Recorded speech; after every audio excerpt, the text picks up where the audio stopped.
Bienvenue dans Focus Sahel, en direct de Washington sur VOA Afrique, avec Eric Manirakiza.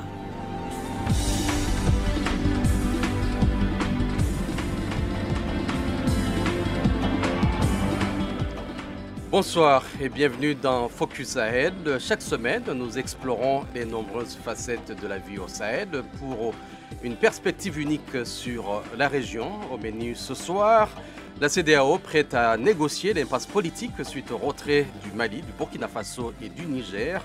Bamako et Ouagadougou ont envoyé une notification formelle. Visite de Mohamed Idriss Déby à Moscou, un rapprochement entre la Russie et le Tchad qui suscite des questions sur les alliances traditionnelles. Fin avec effet immédiat de l'accord d'Alger sur décision du régime militaire malien qui invoque des changements et des hostilités. Nous en parlons dans notre fait marquant de la semaine. Graf Saha, quand l'art du graffiti au Burkina Faso devient le messager de la paix et de la tolérance, nous dira Lamine Traoré, notre correspondant à Bamako. Vous pouvez également nous suivre en direct sur Facebook.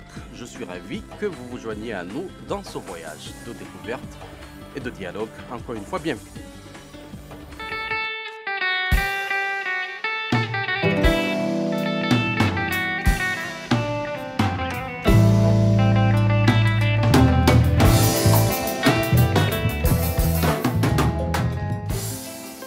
Fondée en septembre 2023, l'Alliance des États du Sahel, regroupant le Mali, le Burkina Faso et le Niger, a annoncé dimanche son retrait de la CEDEAO.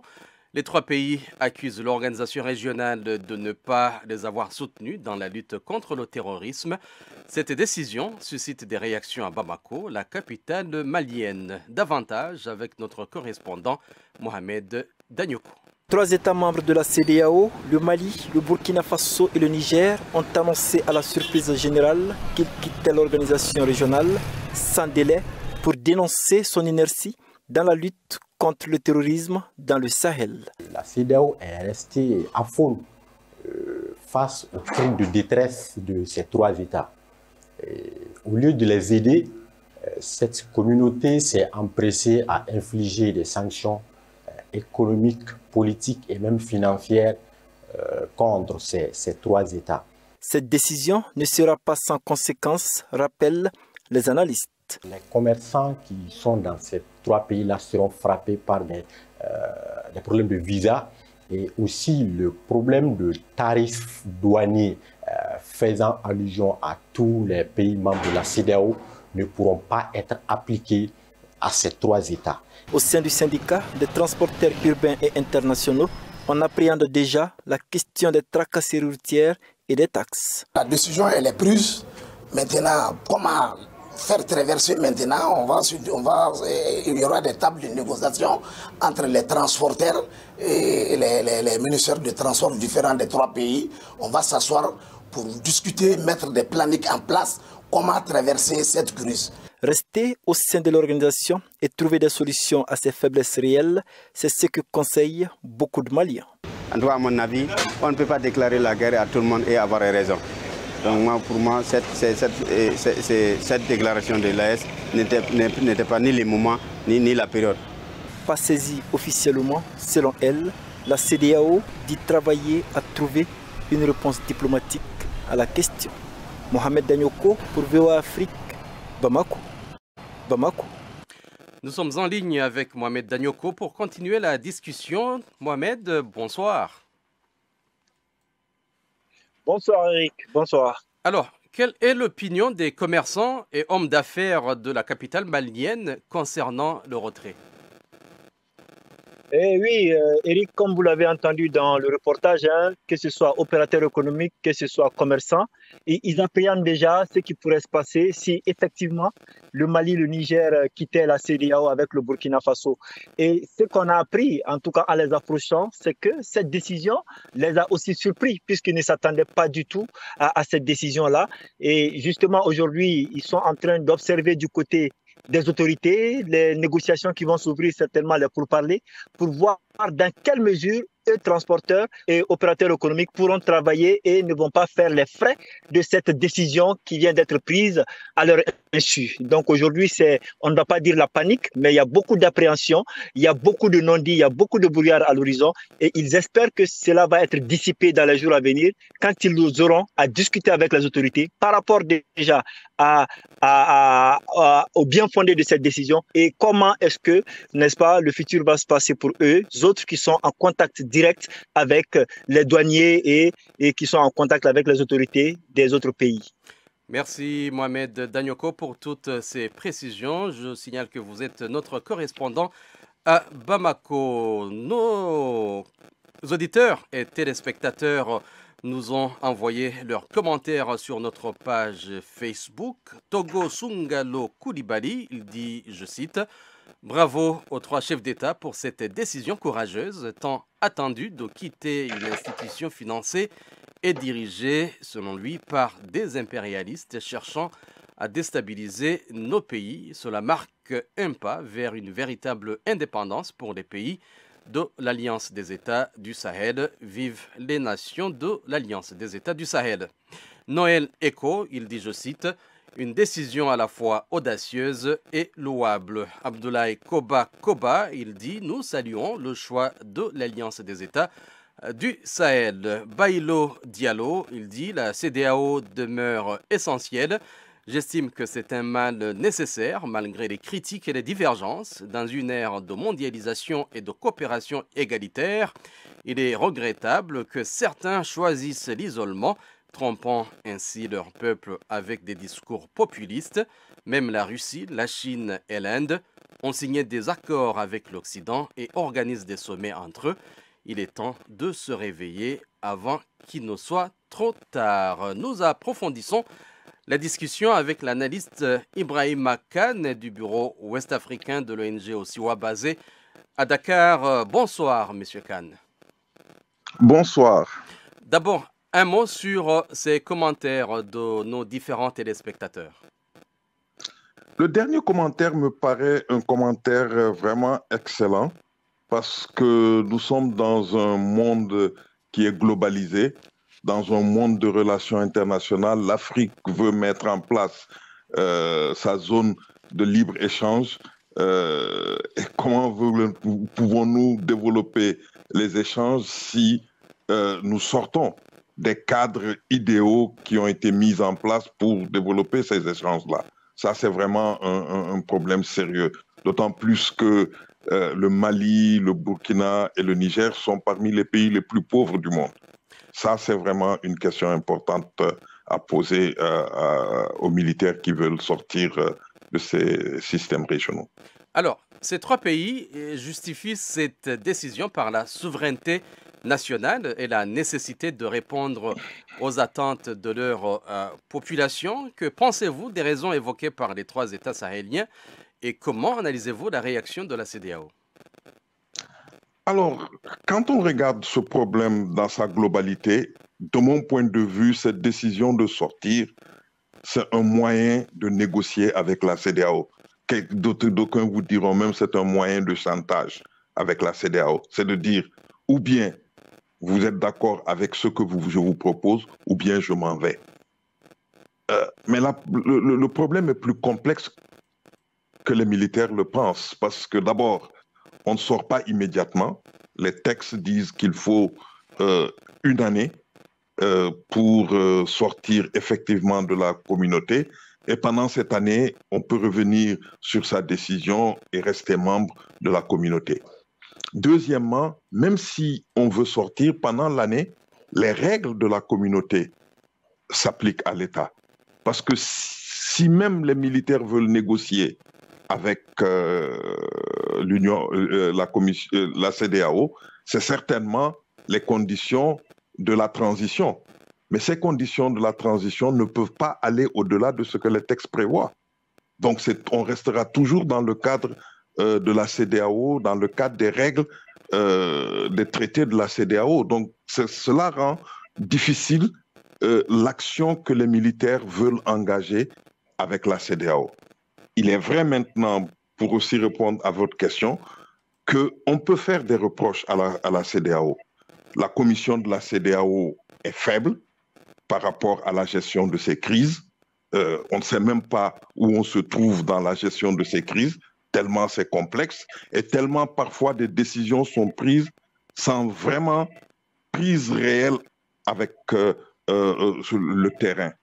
Les sanctions contre le Niger, si on savait qu'il y avait des relations aussi profondes entre les Nigériens et les Nigérians, surtout le nord du Nigeria, on n'aurait pas mis M. Tinubu dans l'embarras, dans les difficultés qu'il rencontre aujourd'hui pour gérer la crise.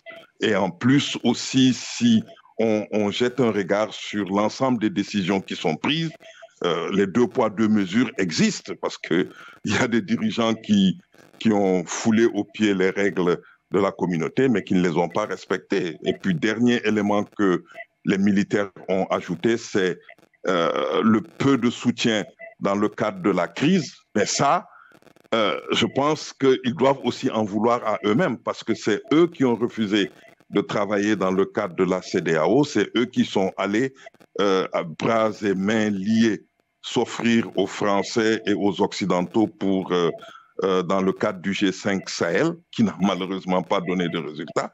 Et maintenant, ils reviennent parler de pas de soutien de la part de la CEDEAO. Donc, vous voyez que les responsabilités sont partagées. Et les militaires ne disent pas toujours la vérité dans les raisons qu'ils invoquent pour sortir de la CEDEAO. Alors, ces pays n'ont pas les moyens de concrètement mettre en œuvre immédiatement leur retrait. Que pensez-vous de l'impact de ce retrait sur la circulation des biens et des personnes, ainsi que sur les exemptions de visa et les exonérations de taxes dans la région? Alors, j'ai entendu certains de vos, des commentateurs là, parler de cela. Il y a 2 niveaux. Vous savez que ces mêmes pays appartiennent aussi à une autre unité sous-régionale qui s'appelle l'UEMOA, l'Union monétaire ouest-africaine. Et les règles de l'UEMOA sont pratiquement les mêmes que les règles de la CEDEAO. Donc même si ces pays-là quittent la CEDEAO, les règles de l'UEMOA s'appliqueront aux citoyens de ces pays, comme par exemple en Côte d'Ivoire, au Sénégal, au Togo, au Bénin, parce que ces pays appartiennent à la même unité. C'est seulement avec les pays anglophones, tels que le Ghana, qui a une frontière avec le Burkina Faso, et le Nigeria, qui est pratiquement le pays qui coopère le plus avec le Niger. Et c'est là où il y a des risques très sérieux de problèmes de circulation des personnes et des biens. Mais pour le reste de l'UEMOA, tant que ces pays-là ne sortent pas de la zone CFA, je sais qu'il y a des menaces de la part des pays membres de l'Alliance, mais tant qu'ils ne sortiront pas de la zone CFA, il n'y aura pas de difficulté. Et comme je l'ai dit tout à l'heure, on a encore une année pour voir comment les choses vont évoluer et peut-être voir comment maintenant les questions de visa et autres se poseront. Mais pour le moment, jusqu'en 2025, janvier, la libre circulation sera assurée dans l'ensemble de la CEDEAO pour les ressortissants de ces pays. Alors, il nous reste quelques secondes. Monsieur Kane, il parle de souveraineté nationale et aussi c'est dans l'intérêt de leur population, c'est ce que ces États disent. Selon vous, est-ce que vous y croyez? Non, parce que toutes les personnes qu'on a interrogées à Bamako, Niamey et à Ouagadougou ont exprimé leur surprise devant la décision. Donc, il n'y a pas eu de consultation de population. Il n'y a pas eu, me semble-t-il, même de consultation des assemblées des transitions. Donc, c'est vraiment une mesure qui a été prise par les colonels et les généraux entre eux, pensant qu'ils vont pouvoir mieux négocier avec la CEDEAO. N'oublions pas que l'essence même de la CEDEAO, des structures comme la CEDEAO, des structures d'intégration, c'est un abandon d'une partie de votre souveraineté pour assurer par exemple la libre circulation, pour avoir les mêmes tarifs douaniers et autres. Donc, parler de recouvrer sa souveraineté, pour moi, c'est vraiment... ce n'est pas le mot, parce que souveraineté, il n'en existe plus dans ce monde-là. Ils ne sont pas membres de la CEDEAO, mais ils sont membres de l'Union africaine. Et demain, quelle va être la situation des ressortissants de ces 3 pays dans le cadre de l'Union africaine, parce que leur participation à l'Union africaine dépend de leur participation à la CEDEAO. Donc vous voyez que les présidents-là ne semblent pas avoir vraiment mesuré l'ampleur des conséquences de leurs décisions. Mais ils ont encore 1 an pour réfléchir. J'espère qu'ils reviendront rapidement à la raison. Merci, Monsieur Ibrahima Kane, pour votre expertise. Nous signalons que vous êtes du bureau ouest-africain de l'ONG Osiwa, basé à Dakar. Le Sahel, une région à la croisée des chemins. Focus Sahel, votre nouvelle émission sur VOA Afrique. Crise sécuritaire, montée de l'extrémisme et déplacement de populations à influence étrangère, VOA Afrique braque ses projecteurs sur la bande sahélo-saharienne pour vous aider à comprendre les enjeux qui sévissent dans cette région et les événements qui rythment la vie de ces pays. Retrouvez nos équipes à Washington et nos correspondants sur le terrain pour des reportages, des analyses et des interviews. Pour tout comprendre sur le Sahel, rendez-vous tous les mardis à 18h temps universel sur VOA Afrique, voaafrique.com et toutes nos plateformes digitales. La semaine dernière, le président tchadien de transition Mahamat Idriss Déby Itno a effectué une visite à Moscou sur invitation du président russe Vladimir Poutine. Cette visite visait à renforcer les liens entre la Russie et le Tchad. Certains se demandent si cela marque un rapprochement entre la Russie et le Tchad, traditionnellement un allié de la France dans la région du Sahel. André Kodmadjingar, correspondant de VOA Afrique à N'Djamena, a recueilli quelques réactions. Suivez son reportage. Les 2 hommes d'État, selon le communiqué final, ont parlé de la coopération et de la stabilité du Tchad et dans la région du Sahel. Cette visite aidera-t-elle à la redynamisation des forces du G5 Sahel qui ont été disloquées par de nombreux coups d'État dans la sous-région où l'armée tchadienne est considérée comme le pilier de la guerre contre les djihadistes dans la région? La réponse est mitigée. Les forces du G5 Sahel sont en train de chercher à s'affranchir de la France. N'oubliez pas que la plupart des anciens G5 Sahel sont déjà, ont des liens étroits avec la Russie. Que ce soit le Mali, que ce soit le Burkina, que ce soit le Niger, ils sont devenus des amis de la nouvelle alliance avec la Russie, qui elle prend le devant, elle sécuritaire d'abord. La Russie a commencé à revigorer l'armée nigérienne pour une éventuelle déstabilisation qui pourrait peut-être, regardez mon regard, arriver du Tchad, ou bien peut-être le seul allié de la France, et le Mali aussi surveille, connaissant le passé de l'intervention de l'armée tchadienne avec les forces tchadiennes en mission au Mali, notamment avec la question de l'Azawad du Nord Mali. Le général Mahamat Idriss Déby vient d'être investi candidat à quelques mois d'une élection présidentielle par le parti de son défunt père. Cette investiture l'éloigne de ses premiers engagements à remettre le pouvoir aux civils. Elle pourrait aussi compliquer ses relations avec une partie de la communauté internationale, notamment un pays comme la France. C'est une tactique politique de haut niveau qui pourrait anticiper pour faire une pression sur Paris, si Paris serait d'aventure tenté de redorer son image en essayant de rattraper ce qu'elle peut rattraper des principes de démocratie et de droits de l'homme, c'est des principes qui lui sont chers, en demandant à son dernier bastion de respecter les principes de la démocratie pour effectivement justifier légalement et légitimement le déploiement de ses forces militaires. La seule base qui reste à lui au Tchad. D'autres citoyens tchadiens estiment que la démarche entreprise par le président tchadien auprès de son homologue russe est salvatrice puisqu'elle ouvre la voie à de nouvelles coopérations gagnant-gagnant. Je pense que le Tchad est l'une des transitions qui ne s'est pas ouvertement rapprochée de la Russie. Et on espère que ce sera vraiment l'occasion de déterminer la position du Tchad vis-à-vis de la Russie, parce que toutes les transitions voient qu'elles sont sur la bonne voie tout simplement parce qu'elles ont reçu un appui effectif et objectif de la Russie. Mais par contre, le Tchad, comme toujours, reste dans le doute. On ne sait pas pourquoi Mais on suppose qu'elle va ouvrir les voies à de nouvelles coopérations. Ce sera l'occasion de réviser ces accords et avoir, par exemple, un accord de coopération militaire avec la Russie pour effectivement casser la dynamique que la France a mis en place et décidément multiplier aussi les partenariats parce que rien n'oblige le Tchad à être sous la houlette de la France. Aujourd'hui, il faut diversifier les partenariats. Si la Russie nous offre de bonnes opportunités, je pense qu'il peut les saisir. Pour d'autres, ce rapprochement avec la Russie n'aura aucun intérêt économique pour le Tchad. La Russie n'est pas dans notre modèle économique. Hein? Chaque pays a un modèle économique. Nous sommes beaucoup plus longtemps restés sur les girons français et nos systèmes économiques, même nos systèmes d'organisation étatique sont calqués rien que sur le droit français et autres, tout ça. Et comment nous allons faire aujourd'hui pour booster l'économie parce que nous sommes partis en Russie.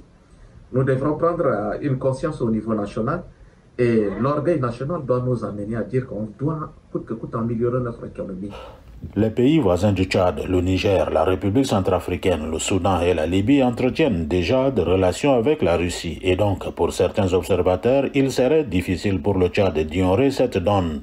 André Kodomadjengar pour VOA Afrique, N'Djamena. Retour au Mali, où la junte met fin immédiatement à l'accord d'Alger de 2015 avec les groupes indépendantistes, citant le changement de posture des signataires et l'instrumentalisation par l'Algérie.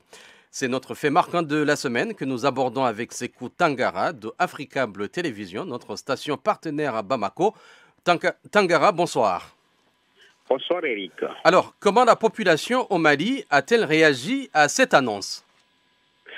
On peut dire sans grande surprise, puisque depuis sa signature en 2015, l'accord pour la paix et la réconciliation issu du processus d'Alger était frappé par une certaine caducité, puisque le programme d'exécution allait de 18 mois à 24 mois. On a fait plus de 8 ans et finalement, il y avait une lassitude de part et d'autre, les signataires, l'État du Mali et même la communauté internationale. On peut donc dire que c'est sans grande surprise que la population a accueilli cette information-là. Et comment les médias locaux ont-ils traité cette information ? Les médias ont essayé vraiment de nuancer en se posant des questions. Pourquoi cette posture du gouvernement de Bamako? Et par exemple, dans un journal comme le Guido ou le Reporter qui ont titré « Place à des négociations interdirectes maliennes », elle pense qu'aujourd'hui, l'État du Mali se trouve dans la même position que la CMA, les groupes armés de Kidal, après la bataille de 2014, puisque l'armée malienne avait été défaite. Le Mali est même allé chercher un cessez-le-feu unilatéral au niveau de la Mauritanie. Donc, c'est la CMA qui était en position de force. Et en 2023, le 14 novembre, l'armée malienne est entrée vaillamment dans Kidal. Et aujourd'hui, elle est en position de force, cette armée malienne, cet État malien. Et d'où cette posture, peut-être de mettre un terme à cet accord qui n'arrangeait pas, selon l'État, les intérêts. En quelques secondes, Tangara, quels sont les avis ou analyses locaux concernant le risque potentiel d'une escalade vers une situation conflictuelle au nord? Oui, il y a certains Maliens vraiment qui s'inquiètent parce que l'Algérie a publié un communiqué qui n'était pas du tout tendre à l'endroit des autorités maliennes. Certains ont même pensé que ce communiqué de l'Algérie est teinté de menaces puisque l'Algérie, pour certains Maliens, essaie de se positionner comme la Libye. Après la dislocation de la Libye, l'Algérie essaie d'être la maîtresse dans le Sahel, la leader dans le Sahel. Et pour ces Maliens, elle est capable du meilleur comme du pire, en recevant par exemple les ex-rebelles, en les armant et puis, je cite, en les renvoyant à la bataille au niveau du Mali. Ce sont les inquiétudes de ces Tangara, je signale que vous êtes de Africable Télévision, notre station partenaire à Bamako. Le dicton « Les murs ont des oreilles » prend vie au Burkina Faso à travers Graf Sahara, le seul festival de graffiti du pays. Les artistes graffeurs cherchent à promouvoir cet art peu familier tout en véhiculant des messages de paix et de tolérance en résonance avec la situation sécuritaire complexe au Burkina Faso. Découvrez davantage dans le reportage de notre correspondant Lamine Traoré à Ouagadougou. Sur une des principales artères de la capitale burkinabé, des fresques murales. Des graffeurs sont à la tâche. Des messages forts, engagés et parfois réconfortants sur le mur. Nous sommes à l'unique festival de graffiti du pays. Cet art, encore méconnu, est une passion. Christian Maker Bayala, un graffeur malien prenant part à ce festival. Quand je m'exprime sur ces murs, c'est une façon de m'évader, de m'éloigner, voilà, de karma planer. Voilà, je me sens vraiment dans ma peau d'artiste quand je graffe, quand je suis sur un mur en train de m'exprimer. L'état du graffiti là-bas, en tout cas, c'est pas trop connu. Voilà, c'est pas trop connu. Voilà pourquoi moi-même j'ai validé l'invitation pour venir vraiment m'exprimer avec mes frères graffeurs d'ici. Clairement, le graffiti permet de s'exprimer. Même les fake news, la désinformation ne sont pas épargnés ici. Comme nous le dit l'artiste graffeur Abdoulaye Teli. C'est une manière de dire qu'il faut toujours analyser les mots avant d'y croire. Donc fake news, des fausses nouvelles, il faut toujours analyser les propos avant d'y croire, quoi. Pour moi, le graffiti, c'est une autre manière d'exprimer, en fait. On passe le message à travers ça, comme la musique aussi. C'est une manière d'exprimer, quoi, de s'exprimer au plus. Cette jeune dame, Marietou Sawadogo, bien qu'exerçant déjà les arts plastiques, est venue s'imprégner de quelques notions du graffiti. Je suis artiste, mais il faut dire que c'est surtout la curiosité qui m'a emmené vraiment à venir découvrir. Parce que pour moi, être artiste, c'est ça, il ne faudrait pas rester seulement dans son milieu, il faut chercher aussi à voir, parce que tout ça aussi c'est de l'art. Donc je suis venue là juste pour comprendre, pour mieux et voir si je peux aussi, pourquoi pas, essayer d'améliorer aussi mon style en tant qu'artiste à partir bien sûr du graphisme, graffiti, tout ça. Pendant que le pays traverse une crise sécuritaire, ces graffeurs, à l'image d'Ousmane Guigma, qui ne demandent qu'à être accompagnés, ont décidé de passer des messages de tolérance et d'union.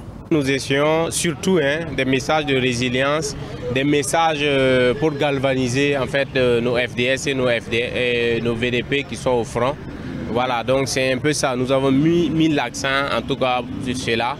Et surtout sur l'union, parce qu'actuellement nous en avons besoin. Le graffiti est très peu connu, est méconnu au Burkina ici. D'ailleurs, c'est le seul festival de graffiti, en tout cas qui mérite soutien. Nous avons juste besoin de murs, voilà, et la matière première, en tout cas, pour nous exprimer. Plus d'une vingtaine de graffeurs ont participé à cette édition du festival. Ils sont venus du Mali, du Niger, du Bénin et naturellement du Burkina Faso. Le festival se penche sur la prochaine édition en 2025. Objectif: vulgariser le graffiti tout en passant des messages de paix et d'union. Lamine Traoré pour VOA Afrique, Ouagadougou.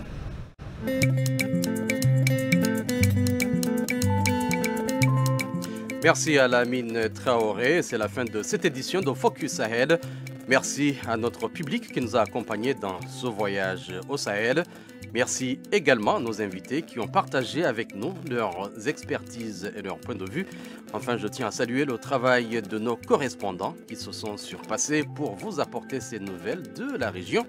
Eric Manilakiza était avec vous au micro, Lionel Lunanila Gahima et Trésor Matondo ont assuré la réalisation et la mise en onde. Nous vous remercions d'avoir écouté Focus Sahel et nous vous disons à très bientôt. Au revoir.